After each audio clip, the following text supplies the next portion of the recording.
नमस्कार बंधुओं।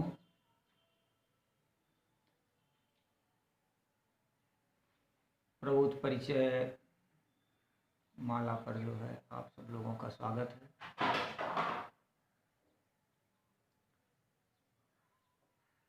इसके पहले चर्चा हम लोग प्रबोध के 3 अक्षरों के संयोग पर किए थे। आज हम लोग चर्चा जो करेंगे वो प्रबोध के सामाजिक और आर्थिक पहलू पर।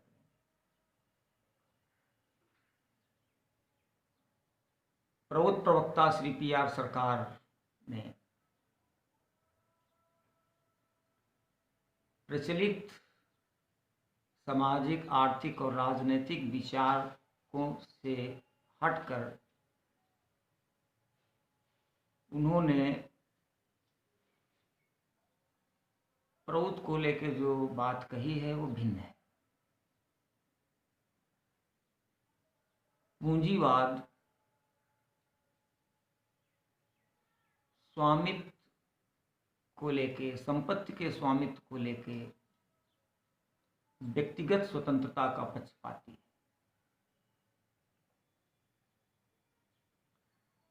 जबकि साम्यवाद व्यक्तिगत स्वतंत्रता को प्रतिबंधित करते हुए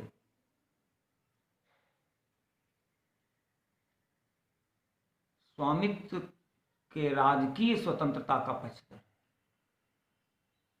स्वामित्व का अधिकार राजसत्ता के हाथों में है, ये साम्यवाद का कहना है। और स्वामित्व का अधिकार व्यक्ति के हाथों में रहेगा, ये पूंजीवाद का कहना है। इन दोनों मतों से हटकर श्री प्रभातानंद सरकार ने कहा कि संपत्ति के जो रचयिता हैं, संपत्ति को जो बनाने वाले हैं, इस संसार के मौलिक उपादानों के जो रचनाकार हैं, परमपिता, वही इसके स्वामी हैं। किसी भी व्यक्ति की मलकियत इस संपत्ति पर सिद्ध नहीं होती है, क्योंकि किसी भी व्यक्ति ने इस संसार को नहीं बनाया है। लिहाजा व्यक्तिगत स्वतंत्रता के साथ साथ व्यक्तिगत मलिकाना हक की बात प्रबोध नहीं करता है। प्रबोध सामूहिक मलिकाना हक या परमात्मा का ये संपत्ति है। चूँकि हम लोग उन्हीं की प्रभुनी हैं, हम लोग उन्हीं की संतति हैं, इसलिए हम लोगों को इस संसार के भौतिक उपादानों का केवल उपयोग करने का अधिकार, और इसीलिए प्रबोध प्रवक्ता ने दर्शन का नाम प्रगतिशील उपयोग तत्व रखा। पूंजीवाद में जो व्यक्तिगत स्वतंत्रता है, इसलिए पूंजी का, धन का केंद्रीकरण है। साम्यवाद में स्वामित्व का अधिकार स्टेट को दिया गया है, इसलिए स्टेट या राज्य सत्ता जो है धन का केंद्रीकरण करती है, और यहाँ जो व्यक्तिगत पूंजीवाद होता है वो राजकीय पूंजीवाद में बदल जाता है। बात की जाती है सर्वहारा के अधिनायकवाद की, गरीबों, दलितों की, मजलूमों की सरकार की, किंतु उसमें सरकार में जो बैठने वाले लोग, पार्टी में जो बैठने वाले लोग, वही लोग जो है संपत्ति के केंद्रीकरण के भोगकर्ता बन जाते हैं, और समाज के बाकी लोग जो है दबे कुचले रह जाते हैं। इसीलिए जो है साम्यवाद असफल हुआ। आज पूंजीवाद भी जो है असफलता के कगार पर क्यों है? क्योंकि संपत्ति का केंद्रीकरण होने से आम लोगों में बेरोजगारी, बदहाली, गरीबी पूरे दुनिया में चारों तरफ दिखाई पड़ रही है। पूरे दुनिया में संतोष है। प्रबोध जो है प्राप्तिक विधान है। जैसा प्रौत प्रवक्ता ने देखा है उसी तरीके प्रौत प्रवक्ता ने दर्शन दिया है। उन्होंने देखा है कि ये पूरा संसार जो है परमात्मा ने बनाया है और हम लोगों को केवल अधिकार इसका उपयोग करने का है। क्योंकि स्वामित्व का अधिकार नहीं, इसलिए हम इसका भोग नहीं कर सकते, मनमर्जी से इसका भोग नहीं कर सकते, हम इसको बर्बाद नहीं कर सकते। उपयोग का मतलब होता है कि जितनी आवश्यकता है उतना ही हमें लेना है। पूंजीवाद में चूँकि व्यक्तिगत स्वतंत्रता है, इसलिए बहुत ही क्रूरतापूर्वक तरीके से प्रकृति का विदोहन किया जाता है। यूज एंड थ्रो की संस्कृति पनप गई पूरी दुनिया में, पर्यावरण का सत्यानाश कर दिया गया, क्योंकि लोगों ने सोचा कि इस पूरे धरती के मालिक हम हैं, इस संपत्ति के मालिक हम हैं, हम इसका जैसा चाहेंगे उस तरीके से भोग करेंगे। तो जो उपभोक्तावादी संस्कृति है ये ना तो सामाजिक है और ना आध्यात्मिक है।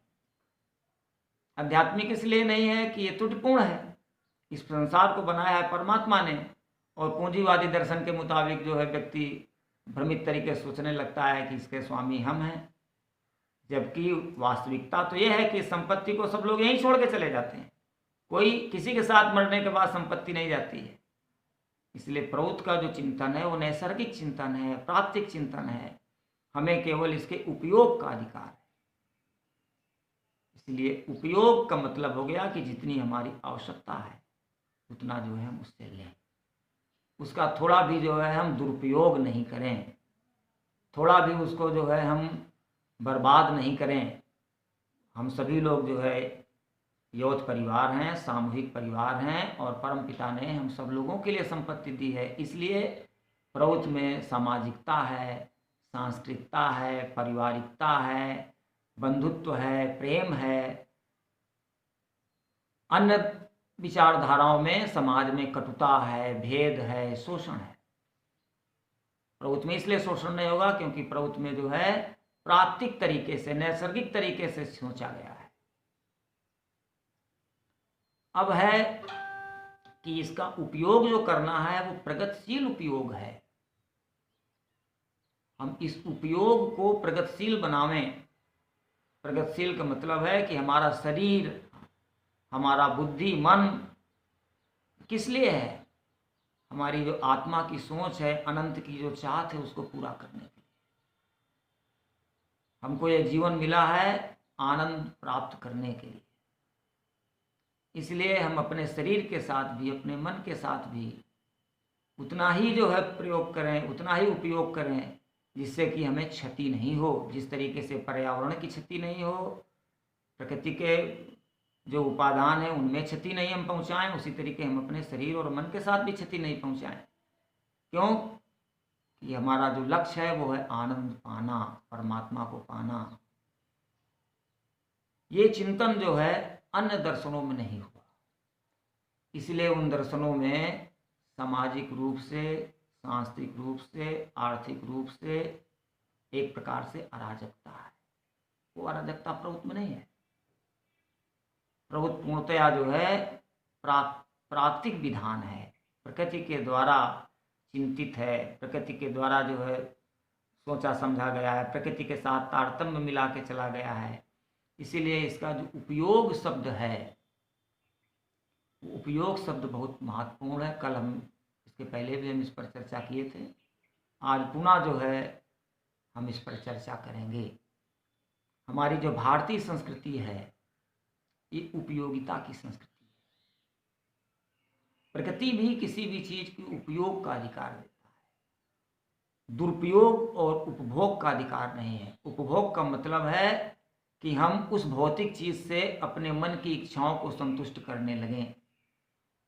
होता उससे क्या है कि भोग करने वाला व्यक्ति भोगी हो जाता है, रोगी हो जाता है। इसलिए हमारे समाज के जितने भी जो है उपभोक्तावादी संस्कृति से ग्रसित लोग हैं वो मानस संजात रोगों से ग्रसित हैं,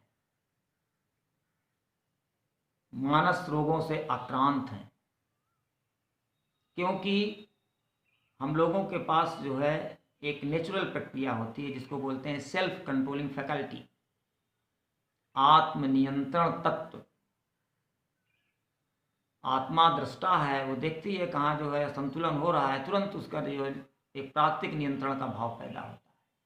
प्रौत इसी प्राकृतिक नियंत्रण को लेकर चल रहा है। ये उपयोग शब्द उसी नियंत्रण को इंगित करता है। उपभोग शब्द इस नियंत्रण की मर्यादा को पार कर देता है।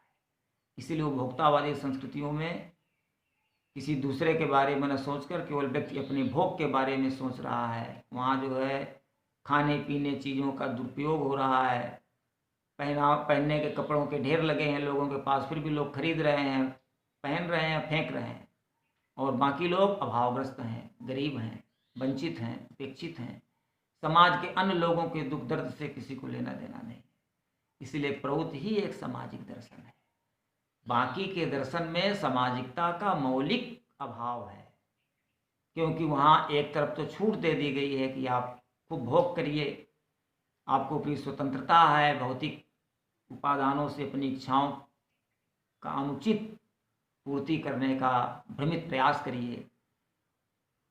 एक तरफ जो है लोगों को जो है कठोर अनुशासन में रखा गया है, आम लोगों को जो है एक जैसा बनाने की कोशिश की गई है, उनके मानसिक अभिव्यक्तियों को दमित किया गया है, और दूसरी वर्ग जो है शासकीय कर्ता धर्ता लोग भोग में आकंठ डूबे हुए हैं। एक तरीके से राजकीय पूंजीवाद। इस राजकीय पूंजीवाद की वजह से समाज जो है उत्साहहीन हो जाता है। जिस तरीके से जेल में रहने वाले व्यक्ति नैराश्य भाव से ग्रसित होते हैं, उसी तरीके साम्यवादी व्यवस्था में एक सामाजिक नैराश्यवाद आता है। ये भी सामाजिक दर्शन नहीं है। इसी वजह से जो है 70 के दशक में साम्यवादी देशों में जो गिरावट आई उत्पादन में, रूस और चीन को जो है अपने भोजन आपूर्ति के लिए कनाडा और ऑस्ट्रेलिया में आश्रित होना पड़ा, और 80 के दशक के उत्तरार्ध में साम्यवादी देशों ने साम्यवाद को तिलांजलि देना शुरू की और पूंजीवाद को 90 के दशक में अपना लिया गया। स्थिति काफ़ी जो है भयावह है पूरे देश की, पूरे दुनिया की। साम्यवादी व्यवस्था जो है लड़खड़ा रही है, और इसके विकल्प के रूप में सामाजिक आर्थिक, इसके लिए उचित शब्द है प्रगतिशील, जिसको जो है श्री प्रभात चंद्र सरकार ने प्रौत दर्शन के साथ ही जोड़ दिया है। प्रगति का मतलब है कि व्यक्ति को क्रमिक रूप से शारीरिक, मानसिक और आध्यात्मिक उन्नत होकर अपने परम लक्ष्य को प्राप्त करना है। केवल भौतिक क्षेत्र का विकास नहीं, केवल भौतिक क्षेत्र की गति नहीं, भौतिक के साथ मानसिक, मानसिक के साथ आध्यात्मिक, जिससे कि जो व्यक्ति की मानस भूख है, व्यक्ति के का अभिष्ट है, व्यक्ति का जो चरम लक्ष्य है, अनंत की प्राप्ति, आनंद की प्राप्ति, वो उसको मिल सके। ये केवल संभव है प्रौत दर्शन में, साम्यवाद में संभव नहीं है, क्योंकि वो सामाजिक नहीं है। पूंजीवाद में संभव नहीं है, वो भी सामाजिक नहीं है, प्राकृतिक नहीं है। व्यक्ति अपने भोग में और अपनी कुंठा में इतना दमित हो जाता है, इतना भ्रमित हो जाता है कि व्यक्ति मानसिक स्तर में भी नहीं बढ़ पाता। इसीलिए पाशविकता का बोलबाला, अराजकता का बोलबाला इन देशों में देखने को मिल रहा है। आशा करता हूँ कि हमारे प्राउटिस्ट लोग प्रौत प्रवक्ता श्री प्रभात चंद्र सरकार के इस नैसर्गिक और प्राकृतिक सामाजिक, आर्थिक, राजनीतिक विचारधारा को लागू करने के लिए एक बौद्धिक आंदोलन के साथ साथ एक सांस्कृतिक और सामाजिक आंदोलन भी चलाएंगे। और जब तक सामाजिक, सांस्कृतिक और आर्थिक आंदोलन नहीं चलता है, तो प्रौत का जो दर्शन है अकाट्य है, तर्कसंगत है, किंतु कोई भी तर्कसंगत विचारधारा बिना आंदोलन के इस धरती पर नहीं उतरती। जरूरत है एक आंदोलन की, और आंदोलन के लिए बहुत सुंदर माहौल अभी है। यदि सभी प्राउटिस्ट लोग एक नियोजित तरीके से प्रौथ दर्शन की नीतियों को योजनाबद्ध तरीके से एक सुव्यवस्थित कार्यक्रमों के साथ एक अच्छे रणनीति को लेके फील्ड में उतरें, फील्ड में जाएं, तो निश्चित ही काम आगे बढ़ेगा। प्रौथ से लोग वाकिफ होंगे, प्रौथ को लोग स्वीकार करेंगे, क्योंकि व्यवस्था के प्रति आक्रोश अब छुपे ढंग से नहीं है, लोग उसको व्यक्त कर रहे हैं। और जब उनसे बातचीत मैं करता हूँ, विशेषकर 2-3 महीने में श्रमिक वर्गों के साथ रहने का मौका मिला, तो यदि कोई अच्छे तरीके से बात को, जो कि उन लोगों को सरल भाषा में प्रस्तुत की जाए, योजनाओं के साथ, कार्यक्रमों के साथ, तो निश्चित ही उसमें भाग लेंगे। कार्यकर्ता लोग, काम करने वाले लोगों को कार्यक्रम चाहिए, दर्शन नहीं चाहिए। दर्शन बुद्धिजीवियों की चीज़ है, इसलिए हम प्रौथिस्टों को एक कार्यक्रम तय करना होगा। मैं आशान्वित हूँ, बात भी कर रहा हूँ कुछ लोगों से, और निकट भविष्य में इन कार्यक्रमों की रूपरेखा प्रस्तुत भी करूँगा, जिससे कि उन कार्यक्रमों के अनुसार हम लोग क्षेत्र में जाके प्रौथ की बातों को आगे बढ़ा सकें। नमस्कार।